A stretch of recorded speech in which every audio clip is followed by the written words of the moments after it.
जय हिंद मित्रांनो, 20 डेज आणि 20 ट्राईडच्या सिरीजमध्ये आज आहे ट्राईड 2. ह्याच्यामध्ये आपण बघणार आहात बेक्स्ट्राईड. तर बेक्स्ट्राईड म्हणजे काय आहे, जेव्हा की पेशंटला कार्डियक टेम्पोनेट नावाची कंडिशन येते. कार्डियक टेम्पोनेट म्हणजे पेरिकार्डियल कॅव्हिटीमध्ये गरजेपेक्षा जास्त जेव्हा पेरिकार्डियल फ्लुइड असेल किंवा त्याच्यासोबत ब्लड असेल, हे जेव्हा जास्त भरायला लागतं त्या कंडिशनला म्हणतात आपण कार्डियक टेम्पोनेट. ह्याच्यामुळे होते काय, ह्याच्यामुळे आपल्या हार्टवरती प्रेशर निर्माण होतो आणि हार्टची जी फिलिंग आहे ती प्रॉपरली होत नाही. आता ही तुझ्यासारखी फिलिंग नाही, ही दुसरी फिलिंग.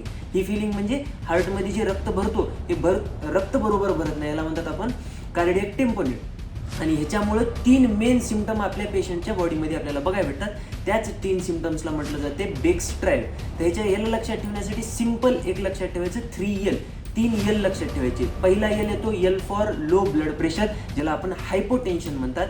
दुसरा L येतो लार्ज नेक वेन, ज्यालाच आपण ज्युगुलर वेन डिस्टेन्शन म्हणतात. ह्याच्यामध्ये तुमची जी ज्युगुलर वेन असते त्याच्यामध्ये फुगीर होती, ती एकदम अशी मोठी दिसते, त्याला आपण ज्युगुलर वेन डिस्टेन्शन म्हणतात.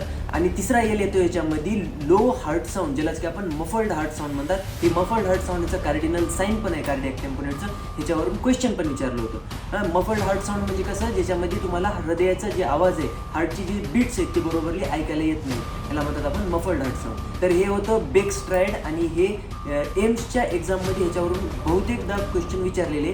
तर अशाच हायल्ड नर्सिंग टॉपिक्सबद्दल जर तुम्हाला माहिती हवी असेल तर पेजला फॉलो आणि सबस्क्राईब करा आणि भेटूया पुढच्या नवीन एका ट्रायडमध्ये. जय